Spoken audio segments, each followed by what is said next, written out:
Hello et bienvenue sur le podcast Parlons Com. Je suis Bertie, la licorne de ta com et de ton business. À mon compte depuis février 2013, j'accompagne les entrepreneurs dans la mise en place d'une stratégie de communication authentique, mais surtout positive. J'aime aussi partager mon aventure entrepreneuriale pour aider ou inspirer ceux qui en ont besoin. Seul ou accompagné, je vais te parler de stratégie de communication, d'entrepreneuriat et te partager des anecdotes un petit peu croustillantes. Si ça te tente, tu es au bon endroit, alors let's go!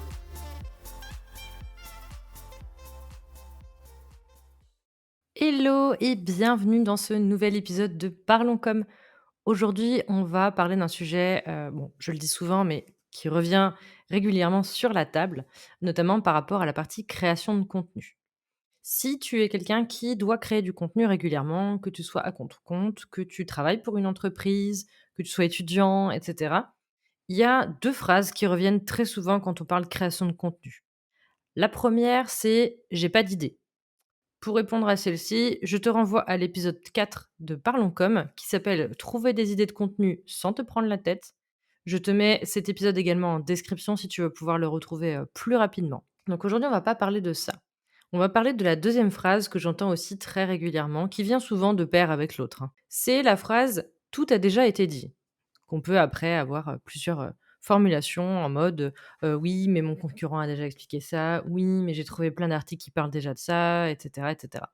En effet, il est fort probable que dans ton secteur d'activité, donc comme je disais, que tu sois entrepreneur, que tu sois salarié, et que tu travailles donc de la création de contenu pour une entreprise, ou même que tu sois étudiant et que tu veuilles mettre en avant ton profil pour des recruteurs ou autres, eh bien, il y a de fortes à parier que dans ton secteur d'activité, il y a déjà beaucoup de choses qui ont été dites par tes collègues, par tes concurrents, par d'autres étudiants, ou tout simplement aussi, qu'on peut trouver via une recherche Google, hein. C'est aussi quelque chose qu'il ne faut pas oublier. Donc évidemment que beaucoup de choses ont déjà été dites et c'est tout à fait normal. Mais ça ne veut pas dire que toi, tu n'as rien à dire. Toi aussi, tu as des choses à dire à ta manière et c'est très important que tu le fasses. Puisque c'est ça aussi qui va te permettre de t'identifier par rapport à d'autres profils, par rapport à d'autres personnes sur des sujets particuliers. Je vais t'expliquer 5 points qui t'expliquent pourquoi tu dois parler de sujets, même s'ils ont déjà été abordés par d'autres. Avant de parler de ça, évidemment, on va parler du fait que oui, bien sûr que sur beaucoup de choses, il y a déjà du contenu et c'est normal et c'est même plutôt bon signe. On va en reparler après. Mais comme disait, un podcasteur que j'aime beaucoup dans un dernier épisode que j'ai entendu: «La bolognaise, tout le monde connaît et c'est pas pour autant qu'on n'aime pas en manger». Ce que je veux dire par là, c'est que oui, même si un sujet est connu et qu'il y a déjà beaucoup de choses qui en parlent, c'est pas pour autant que ça n'intéresse pas les gens. Donc je reviens à mes 5 points et le premier est justement en rapport avec ce que je viens de t'expliquer. Premier point, si ce sujet a déjà été abordé, ça montre qu'il y a de l'intérêt pour ce sujet. Ça paraît tout simple, mais c'est vrai. Si c'est un sujet que tu retrouves régulièrement, sur lequel il y a beaucoup de personnes qui se sont positionnées, qui ont donné leur avis, etc., c'est que justement, c'est un sujet qui intéresse les gens, c'est un sujet pour lequel les gens veulent savoir, veulent se renseigner, cherchent de l'information. Donc déjà, c'est plutôt bon signe si tu parles d'un sujet qui a déjà été évoqué par d'autres personnes. Deuxième point, ton audience, donc toutes les personnes qui vont être amenées à consommer ton contenu, n'a pas forcément envie d'aller chercher ces informations-là ou ne sait pas forcément où aller la chercher. Donc ça veut dire que justement, si toi tu lui amènes cette information-là directement, elle sera contente de pouvoir l'avoir parce que peut-être qu'elle, elle ne connaît pas ce sujet, peut-être qu'elle n'a pas d'informations dessus. Troisième point, qui va un petit peu avec le deuxième, hein, mais justement, ton audience, ta cible, ne connaît pas forcément tes concurrents et tes confrères. Et du coup, elle n'est peut-être pas, forcément autant renseignée sur ce sujet que tu penses qu'elle l'est. Ça fait un peu partie des accords Toltec dont tu as peut-être déjà entendu parler. Dans l'idée, il y en a un qui explique qu'il ne faut pas faire de suppositions. C'est un petit peu ça. Ne suppose pas à la place de ton audience, de ta cible ou de ton client idéal qui sait déjà exactement de quoi tu parles. Si tu veux aborder un sujet en particulier, fais-le, d'accord? Ne suppose pas qu'il est déjà au courant de tout. Quatrième point, si tu as un avis sur ce sujet, tes abonnés te suivent certainement pour entendre le tien et pas justement celui forcément des confrères, des consoeurs, des concurrents, et cetera. Ce qui intéresse ton audience, ce qui intéresse tes clients, ce qui intéresse les personnes qui, lisent ton contenu ou les personnes qui travaillent avec toi ou qui ont envie de travailler avec toi, c'est justement ton avis sur ce sujet. Tu as ta voix au chapitre à donner. Donc justement, fais-le, donne ton avis, d'accord? Ça va aussi montrer que Mais toi, tu penses peut-être pas la même chose que les autres, peut-être que tu vas aborder les choses sous un angle différent, peut-être que tu vas dire la même chose que tout le monde, mais c'est pas grave, les gens veulent savoir ce que toi tu en penses. Dernier point, c'est aussi le fait que les gens attendent d'entendre ta version des choses dans le sens où ils veulent entendre ton avis, mais aussi ta manière de l'expliquer. La manière dont tu vas aborder les choses va parler à une partie des utilisateurs qui se retrouvent peut-être pas dans les contenus d'autres personnes. D'accord? Que ce soit tes concurrents ou pas, mais ils se retrouvent peut-être pas forcément dans ces autres contenus.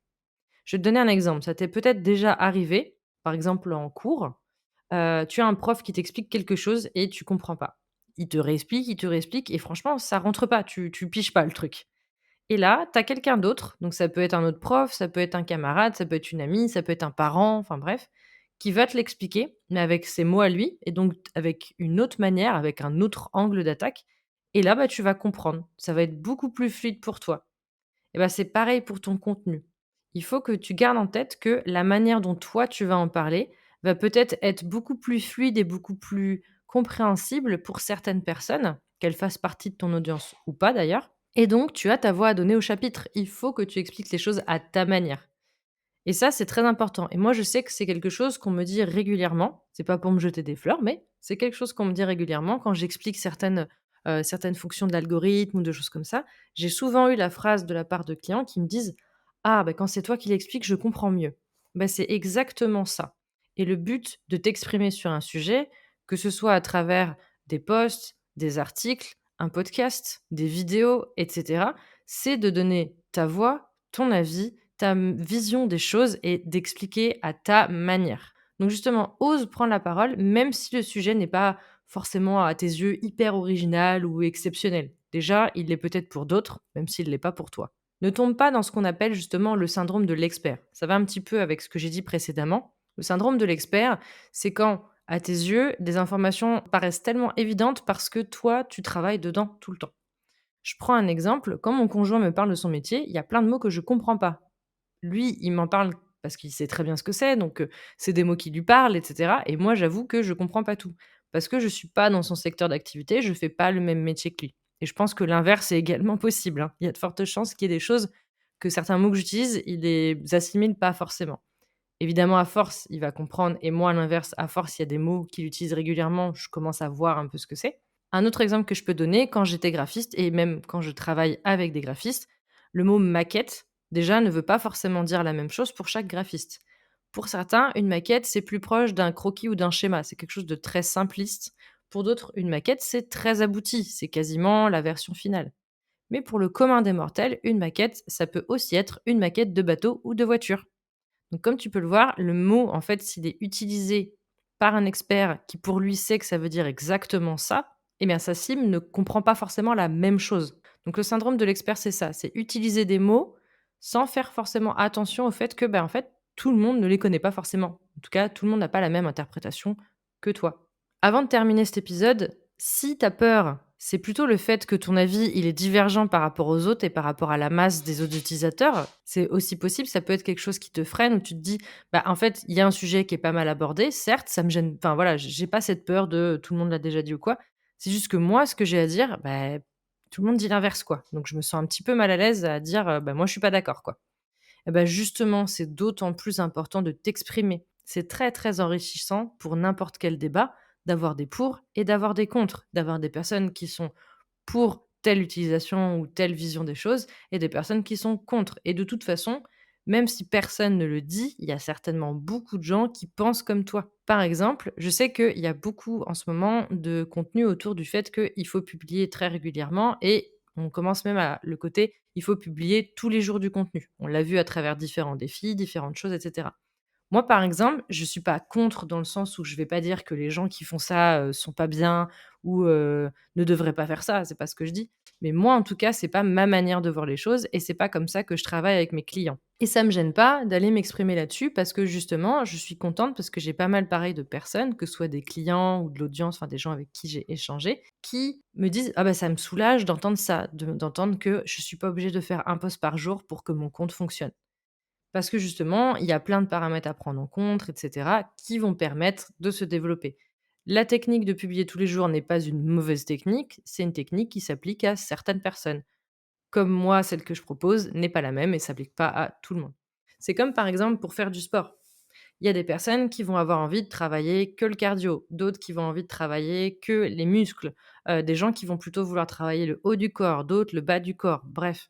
L'important c'est quoi? C'est que tout le monde se sente bien dans sa peau. Et après, il y en a qui veulent être très musclés, d'autres qui veulent être minces, d'autres qui veulent juste être bien, vous voyez ce que je veux dire? Chacun a sa manière et sa vision de voir les choses, elle est pas forcément mauvaise, mais si la tienne est différente, tu as d'autant plus intérêt à t'exprimer pour que les gens entendent aussi cette vision-là et cette version-là.